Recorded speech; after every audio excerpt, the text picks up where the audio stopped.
on the marketplace. The Small Scale Miners Association is collaborating with government to provide life and health insurance packages for its members. Under the community mining program, Enterprise Life will act as welfare service provider. In addition, the association is enrolling members onto the Social Security and National Insurance Trust, SNET. These were revealed at the launch of the community mining program within the Atwima, Mpunya and Nwebieja districts of the Ashanti region. Prince Apia has more in this report. One of the major challenges associated with small-scale mining in Ghana has been the high casualty rates in the event of accidents. Many have died underground, whilst others have suffered various degrees of injury, which has left them incapacitated. District Manager of Health Insurance for Atwima Mpunya, Echampong Kranche, shares some observations. I was at the health center here and I saw how they rushed to the facility without the health insurance and they were not having money to pay. So what they told the medical in charge, the physician assistant there, is that they are going and they will bring the money back. It means that with this health insurance that they have gotten, they can now take it to a facility without paying anything. Out of 264 registered miners for the community mining program at Kutukum, only 4 are identified by health institutions to have health insurance cover. Small Scale Miners Association says its initiative with the Enterprise Life is an appropriate intervention. The fact that every miner within the enclave is to be insured. We have the life policy insurance, we have the national health insurance, and as I talk to you now, the Kutukum community mining project, we've already enrolled about 315 people onto the life insurance policy with various claims that needs to be accrued. And also we have about 385 already registered onto the national health insurance. At the launch of the new community mining program, these and others occupy attention of leadership. Director of Research and Innovation Mike Gizo threw more lights on the SNET registration. We are also planning of enrolling them onto the SNET scheme.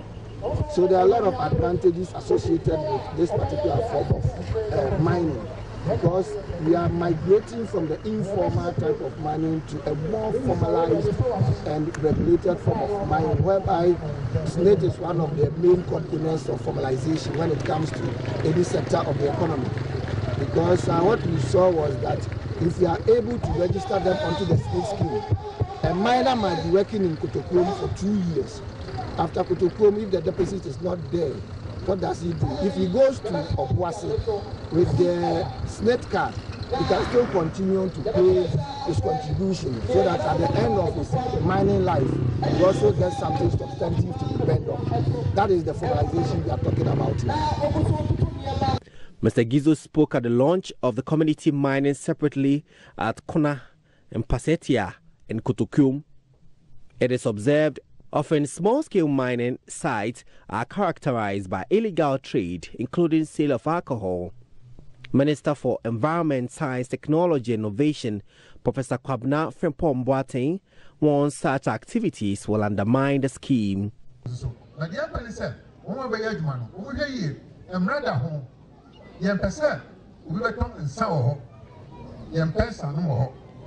Those going to be part of the community mining should be very careful because there are laws. Nobody should sell tramadol, alcoholic beverages, weed, or even cocaine at the site. We also don't want any prostitution around the mining site. Again, we expect the environment to be kept very clean at all times. No indiscriminate dumping of refuse, especially plastics there.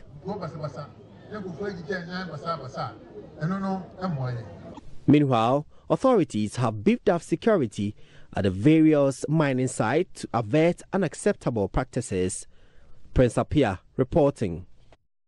Meanwhile, leadership of the Small Scale Miners Association has called on the Environmental Protection Agency and the Minerals Commission to help map out lands to support the community mining program. Government has initiated and introduced the community mining program to enhance local livelihoods in local communities. Director of Research and Innovation for Small Scale Miners Association, Mike Gozo, is positive that could contribute to streamlining the mining operations. He's been speaking with Prince Apia. When the ban was imposed on small-scale mining, what we did was to promise galamseyers, which means we as prospective miners, that when the ban is lifted, we will do whatever we can to assist them in regulating their activities. Because we saw the numbers involved in the illegal mining activities. And one of the interventions that can help bring them into the fold is this community mining project. With a community mining project, those individuals who cannot acquire small-scale mining licenses on their own are grouped into cooperatives and mining groups, and then they will be sharing the concessions among themselves. And also the investment that needs to put into the mining process. What they will do is there will be a form of cost sharing. Then at the end of the day, whatever comes out will be shared among them in equal measures. Now, a small-scale miner is entitled to 3 to 25 acres of land. With the community mining model or the group mining, the 25 acres will be given to at least 10 people. And if you look at the type of mining that is entailed in the community mining process, it's solely the colluvial type. And with that, the numbers that can be employed is huge and massive, looking at the quantity of the supply and value chain involved. The main difference between the small-scale mining and the community mining is that this time around, the entire indigenes that form the community will also be involved in the mining process. We have the district mining committee spearheaded by the various MMDCs. We have the custodians of the land being the chiefs. We have the district assemblies. We have the interministerial committee on illegal mining. We have the Ministry of Lands and Natural Resources, which also comprises the Minerals Commission, the Forestry Commission, and also the Water Resources Commission. So the net is a little wider than it used to be, as compared to the days of old when the indigenous type of mining was called the small. Away from mining, microfinance operators have appealed for an extension of the deadline for their minimum capital requirements. The Bank of Ghana has set December 2020 for all operators to meet the deadline. But speaking in an interview with Joy Business, CEO of Universal Microfinance Company, one of the few companies which have already met the requirements, appealed for a further extension to enable many microfinance companies to continue to stay in business. Kojamu Fafofi was speaking at an end-of-year engagement with clients in Accra. The association has put up an appeal that the regulator should accept to extend the deadline to December so that they will be able to put themselves together to meet it.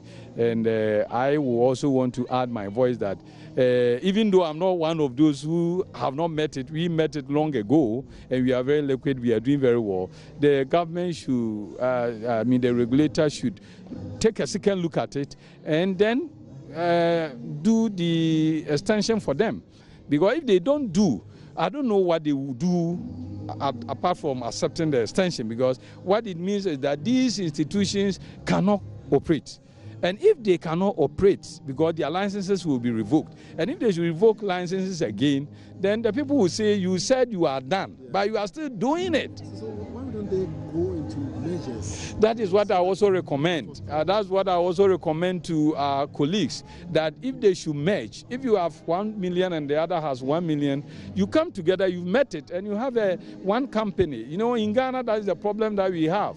The people, everybody will want to take it as a solo and or a key player and want to play and score. But if you start from the end, you want to get to score, somebody will pull you down. And so I think I also, in as much as we are requesting that the regulator should accept to allow to accept to the extension proposal, they should also think of measure. Because even if they give December, some of them may not be able to meet it. So measure is an option that I will recommend and commend. Let us stay within the financial sector, because do not borrow to spend on luxury, but rather invest towards a secured future. That's an advice coming from outgoing Managing Director of Carl Bank, Frank Edu Jr., who takes a bow from office officially on Tuesday after 30 years of of dedicated service to the bank. Delivering his last address at the Thanksgiving service at the bank's headquarters here in Accra, Mr. Edu Jr., however, says he would avail himself to mentor and guide the youth in the banking industry. Cal Bank is blessed with a lot of young, impressionable, ambitious, and somewhat impatient young talents.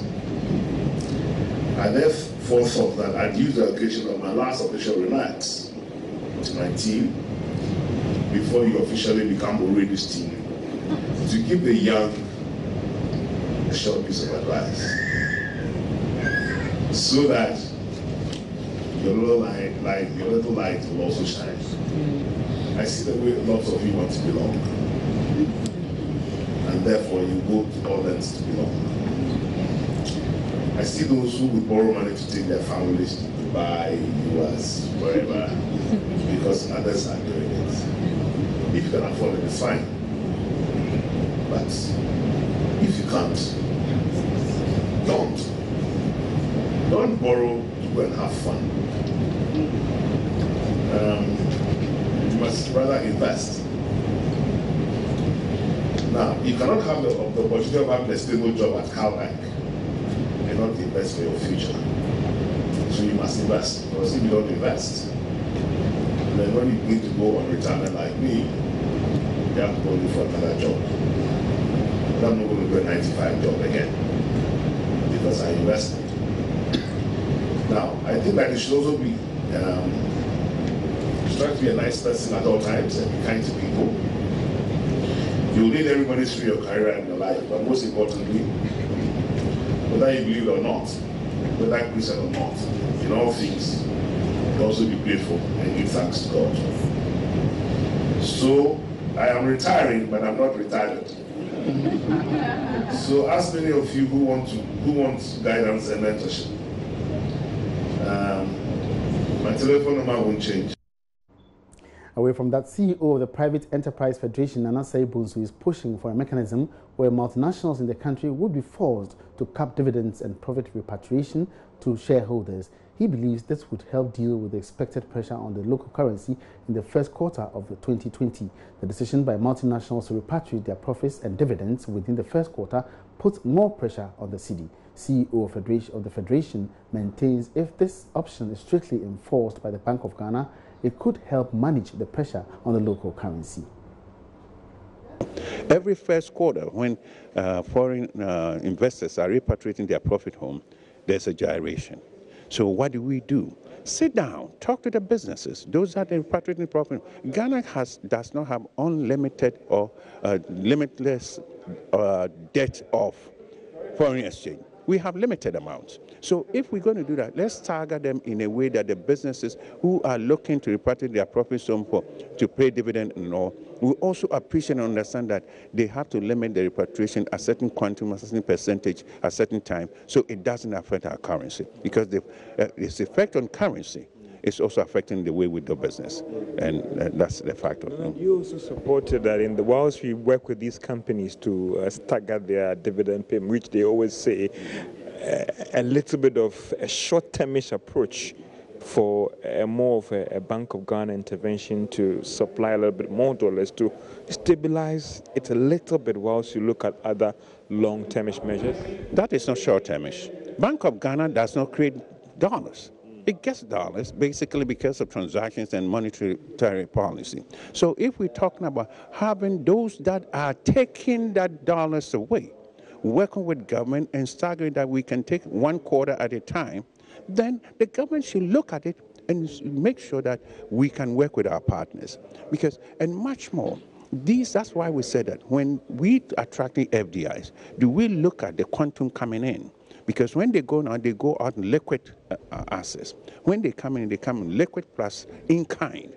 How do we monetize the in-kind for them to repatriate that profit home? Those are kind of discussions we have to make. As much as and as long as we're trying to attract FDIs, let's look at the whole ball of wax. Let me give you an example. Ethiopia, attracting a whole range of FDIs. They're putting that FDI investment into products that are exportable. So the products go and they generate foreign exchange. So there's no demand and dependency on the local limited foreign exchange within the country. So these are where you can target your FDIs to produce enough elements within the country to go out and create more value, bringing a lot more foreign exchange. This is live on Marketplace. Let's turn attention now to one of our top stories today. Government is challenging other West African countries to fast-track required structures and processes that would aid introduction of the single currency ECU from next year. This was contained in a statement issued by the presidency following a decision by French-speaking African countries to join the monetary union. But would this plan of having a single currency finally happen after several postponements? My colleague George Rafi joins me in the studio for more details. George, welcome. Thank you. So give us a brief background to this whole thing. So as part of this whole economic grouping, or to have more of a single union, the plan was that currency is going to play a significant role. If you're talking about integration and you don't have a common currency or a common monetary union, that would be a big deal. So after several deliberations over the years, they decided that they're supposed to start issuing or start the process to issue this currency. That is in 2000. It appears that some of these member countries have struggled to meet what we call the convergence criteria. And we have, these are very critical pointers that each country should meet if you're supposed to have that single monetary union or that single currency. If you look at what they will call, they have the primary convergence criteria, and then we have the secondary convergence criteria. On the primary indicators, you're looking at a single inflation target. You're also looking at not spending more than 4% of your GDP as well, also restricting Bank of Ghana funding for not more than 5%. So these are some of the critical primary requirements that each country should meet. Now the plan was that we're supposed to start first with the English-speaking countries, because don't forget the Francophone countries had their own single monetary union that were using or currency as the CFA. So the challenge was with the English-speaking countries in the West African region that they're going to work with. That it appears that they struggle. There have been several postponements. But it appears that this year there was a meeting by these heads of state agreeing that, listen, we need to take a firm decision and go ahead and issue this currency or start issuing this currency. So the plan was that if we are struggling to get all the countries, especially the English-speaking countries, to start issuing this currency by meeting this convergence criteria, let's have a plan where, if, for instance, Togo, which has been doing well in Benin, in meeting these convergence criteria, if they meet it, then they will go ahead and start issuing this currency or start working on this currency. So is it coming as a surprise, a bit of a surprise, when these Francophone countries have preempted this move? Well, it's not much of a surprise in the sense that if you really try to go through or dig deep into what they've done, it's a very interesting thing. Now, they are saying that they are abolishing the use of the CFA and adopting the ECU. But the ECU will still be pegged against the euro. And that's one thing that I know that most of the English-speaking countries might not agree to. Because they have a formula or a strategy where they have a flexible exchange regime. We don't set price or determine that this is going to be the fixed rate as compared to the CFA. So the plan is that let's have a very flexible exchange regime for the ECU. But the French-speaking countries have said that, yeah, we are adopting the ECU, but they'll still be pegged against the euro. And that is going to be a bone of contention between the English-speaking countries and the French-speaking countries. Now, let's look at the statement that the government issued. What exactly is contained? Well, it's saying that, yes, work towards it. There are several conditions that should be put in place before this adoption of this single currency can happen. You're looking at the convergence criteria, which is one. You're also looking at certain structures. As at now that we speak, we still don't have the central bank for the West African Union. So it looks like government is trying to draw the attention of these other countries and even the French-speaking countries, is that we may not be rushing if you see that this will happen, because there are certain precedent conditions that should take place before we can even start with the president. If those conditions are not there, it looks like this currency issue once again might elude us. So wait a minute. I have on the line economist Courage Mate, who is going to share his thoughts on this particular development. Courage, welcome to the Marketplace. Thanks for having me. Now, pegging the ECU to the euro, what's your take on this? Well, I think the key rationale for the Francophone West African countries deciding to remain pegged to the euro is an issue of, or a discussion of confidence. Now, if you adopt the ECO, you change the name to the ECO, and then almost immediately you also defect from the euro, then you most likely will also lose the backing or the guarantee that you normally would get from the French Central Bank. And then confidence can then be hit. And once confidence is hit, then the ECO might be taken off from French West African countries on the wrong footing. Look, if you put all the French West African countries together and you assess them by population and by GDP, they do not equal up to Nigeria's population or Nigeria's GDP. Now, the point in this is that the size of the economy adopting the currency is also very important for confidence. And to the extent that that size is not at that level yet, you need that level of guarantee. And that's what they are getting from pegging to the euro and getting the guarantee from the French Central Bank. Now, looking at the economies of these countries in West Africa, do you think that we're really ready for a single currency? Well, are we ready? I don't feel confident that we are ready in the next year to adopt a single currency for the English-speaking West African countries because of the policy environment, structural constraints, and so on and so forth. In the statement that was published by the government of Ghana, there were calls for reminders that countries need to adopt flexible exchange rates. Now, on that particular point, if you go to Nigeria today, in 2016, when they devalued the naira by some 60% or so, since then, the naira has little change from where it was then and now, and then you wonder whether that is a really flexible exchange rate, and then it's so that if you don't float the naira, by the time the ECO comes through and then you have to devalue again, other countries might be importing inflation from other regions that will adopt, and that will also undermine the stability of the new currency. So it appears member states still have some structural and policy constraints they have to overcome to get there. All right, now, so do you foresee Anglophone-speaking countries seceding from this particular move and perhaps coming up? Can you raise your voice a little? Do you foresee other English-speaking African countries to move away from this move and so to speak, set up or follow their own common currency?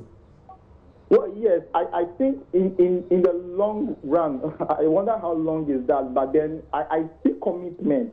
Every year we see some amount of commitment coming through. I think the stakes have been increased in the last year or two, and I strongly believe that we are getting there. Let's also recall that we've also established this free trade area for the continent, and so if we adopt our West African currency regions, and let's also note that East Africa is also doing its own thing. So increasingly, we are looking at each other and wanting to increase our integration. That need to increase integration will take us there. So I believe that in the medium to long term, we are all yearning to get there. Thank you very much, Courage Marty, for that input there. Now, George, so what's the way forward? The way forward is that I'm going to stick my neck on the line and let's mark the words that if it's for political expediency, the ECO would come on. But if it's based on strong economic fundamentals, the ECO introduction, would elude us again come 2020. Thank you very much for that input, and my colleague George Wiafe with that incisive analysis on the ECO, the introduction of the ECO come next year. That's it for the Marketplace. Many thanks for your company. My name is Emmanuel Abuaji. Wiafe, have a good afternoon.